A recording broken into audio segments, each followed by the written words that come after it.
Hey, how's it going, guys? Mush back at it with another video. I've got a ton to go over, including a free game that is always free. It's an early access title that you can just download straight onto your PC, but what I want to talk about is the fact that you can get some free DLC for that game. The game is making the rounds right now. It's free on Steam. It's free on the Discord store. Just want to give you guys a quick heads up on that if you do want to get into that. Also, a major free title has been released on Steam today, Dissidia Final Fantasy NT. I have a lot to say about that game. To be exact, as of recording this video, the game is just still labeled as coming soon. You can only buy the deluxe edition, but by the time you're watching this video, it should be downloadable and you guys should be good to go. Also, one of my more anticipated games for the rest of March is a game coming from Avalanche Studios, and that is Generation Zero. I do want to take you guys through the system requirements for that title and just give you guys an overview of what that game is, as it's coming out right after Sekiro Shadows Die Twice. I think it's going to get lost in the shuffle a little bit, but a lot of reason to be excited for that game. And I have an update for you guys. 2 Sega titles have had de novo removed from them. That includes Yakuza 0 as well as Sonic Mania, so cool to see Sega continuing to do pro-consumer stuff for PC gamers. Yakuza 0 also just got a major update on PC. Patch 3.2 adding a lot of stuff, so that's cool to see as well. First up, Minion Masters is a free-to-play early access title on Steam.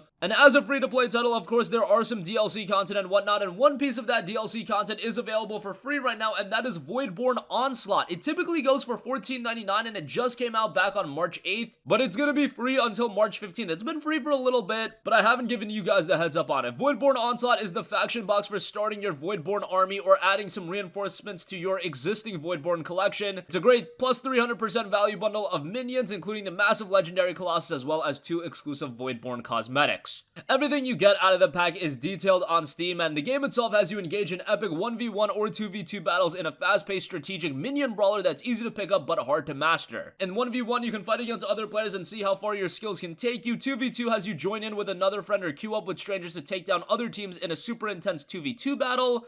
Twice the minions and twice the action. There's 1v1 draft, mayhem, that has crazy rules every week, expeditions, and solo challenges. The game's been received rather well, and I first caught attention to it when Criparian was streaming it. I'm a big Crip fan. Got into him when I played Hearthstone a lot, and the game does have an overwhelmingly positive reception on Steam based on 3,190 recent reviews. So the game's been received rather well. Download it, get Voidborn Onslaught, even if you don't have any intention of playing the game anytime soon. It's $14.99 worth of content, so you might as well grab it now. Moving on from that, and speaking of free, Dissidia Final Fantasy NT, the free edition, was released on PC today, and we have some other details as well of what you can expect out of the free edition. There's a standard edition, and then there's also a deluxe edition. The deluxe edition comes at a whopping $44.99, but I imagine the majority of you guys want to check out the free edition. Now, this game came out on PlayStation 4 back in early 2018. It was received kind of mixed. I wasn't a big fan of the game, mainly because I love the Dissidia games on the PlayStation Portable. Unfortunately, this one kind of stripped away the single-player elements, and it kind of altered the game altogether to try to be more of a competitive-oriented fighting game experience, and it just didn't resonate all too strongly on PlayStation 4. Now that it's coming out free on PC and it's free on PS4 as well, maybe that'll jolt some life into it. However, as a Tecmo Koei title, you have to be a little bit skeptical. Tecmo Koei titles on PC are usually a train wreck, but hey, this one's free, so it's not like you have to invest anything in trying the game out. In Dissidia Final Fantasy NT Free Edition, you can play online and offline battles with 4 pre-selected characters, and the characters change weekly. Story mode, however, is not available in the free edition. The story mode isn't even that great in this game. It's nothing like the other 2 Dissidia games that were on the PSP. Some aspects of the free edition are set to differ from the full edition, and there are 2 types of characters: the 28 characters from the full version who appear in the weekly lineup for the free edition, and DLC characters who won't appear in the weekly lineup. They do have microtransactions if you want to unlock a character permanently. If you get to that point where you do want to buy characters, I would just get the standard edition. That'll get you 28 characters and access to various game modes, including the story mode. Then there is the deluxe edition, which is $45, and that gets you the season pass, access to 6 characters not in the base game, 2 color variations for those characters, and 2 additional weapons for those characters. Again, a game with a pretty mixed reception on PlayStation 4. It's always nice to see the PC library get more depth, and this is a free release. At the very least, I would recommend you to check out the free game. There is fun to be had in this game. I mean, you see some of the most iconic Final Fantasy characters in history. You got Cloud, you got Squall, you got Lightning, you got Noctis, some of the most iconic characters in the entire franchise, and they're all battling it out. out. Of course, you've got villains in there as well. It's a cool game from an aesthetic standpoint and a presentation standpoint, and it's hard not to be a little captivated by it just on that basis. However, the fundamentals I do feel lack a little bit. But hey, more Final Fantasy content on PC. I'm not gonna complain about that. Now, Square Enix, you've got like one more game that hasn't come to PC.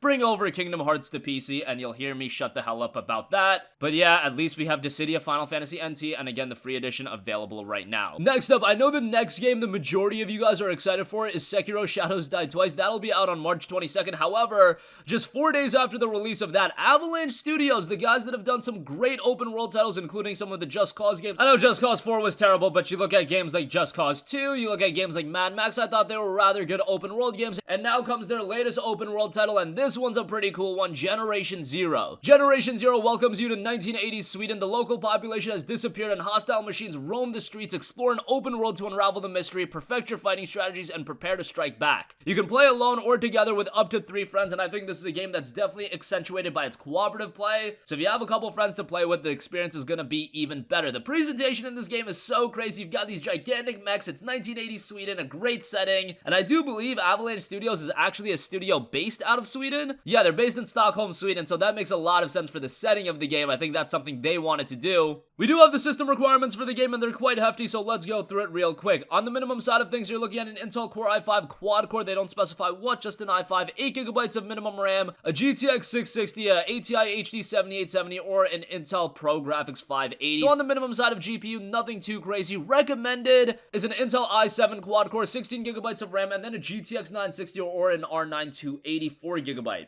They do also note 35GB of available download space. Also, what's great about this title is it's not going to be a full $59.99 release. I really think more games should go with a budget release, and Generation Zero will be released at $35, so that is much more palatable. I do think this could end up being one of the surprising PC games of 2019. It's going to be the game of the year or anything like that? Probably not. I mean, who knows? It could be a complete shock, but I do think this is a game that's going to get some traction, and I do see it being a very, very good cooperative experience. Again, I'm a big fan of Avalanche as a studio. I know Just Cause 4 left a lot to be desired, but they've done a lot more good than bad. Look at the early Just Cause titles. Look at Mad Max. They're helping out with Rage 2, and that's shaping up really nicely. I think Generation Zero could end up being a game that really surprises people, and again, it's out March 26th. Lastly, I do want to give you guys a heads up of a couple of updates to Sega games. Sonic Mania's latest patch has removed Denuvo, and that is public, and Yakuza Zero's latest patch has also removed Denuvo, so great to see that coming through. I don't want Denuvo to be a part of any game, especially with what we've seen with Devil May Cry 5. That game's performance really saw a hit because of that, and that was making the rounds. Outside of that, the PC port is top notch, and DMC5 is a game that's definitely worth checking out. But Sega is a studio that's also been making some major moves on PC, so to see them do stuff like this, that's another step in the right direction. And also, Yakuza 0 has been out for a little bit on PC, but they just released patch 3.2, and it's a major update. They've fixed a lot of issues with the game. They've actually helped out with ultra-wide displays. That's really cool to see, especially with Yakuza 0 being a budget release. It's not like it was a big game release, and it's not like gamers were super disappointed with how that game initially released on PC. And whenever you see a game released at a budget price point, and it's a game that's coming from a console all these years later, it's not going to be supported all too long. But hey, Sega releases yet another patch for Yakuza 0, removed Denuvo, added a lot of fixes. If you've yet to check that game out, I would highly recommend you to do so. I believe Fanatical still has it for like $10 and change. I covered that the other day, so I would definitely give that a strong recommendation. Of course, Yakuza 0 itself is a really great game, and Sonic Mania is awesome too, so cool to see those two games get updates. And that's going to conclude this video. Again, Minion Masters is a free game, but it's got some free DLC to it right now. Dissidia Final Fantasy NT Free Edition has been released. Go check that out, especially if you're a Final Fantasy fan. 4 playable characters each week for the free edition. Just see how you like the game. Again, I wasn't a big fan of it, but there's definitely fun to be had if you're a Final Fantasy fan. Generation Zero is a game that I think is going to end up surprising a lot of people. It's out March 26th. At the very least, add it to your wish list. The $35 price point for it is great, and even that might be a little bit too expensive for some people, and I can definitely understand that given the discounts we get with PC gaming all the time. And lastly, Sonic Mania and Yakuza 0, both of those games has had its Denuvo removed. Yakuza 0 has also gotten a pretty major update. That's going to conclude this video. If you guys have a request for a future video, you can leave that in the comment section down below, and I will catch you guys in the next one. Peace out.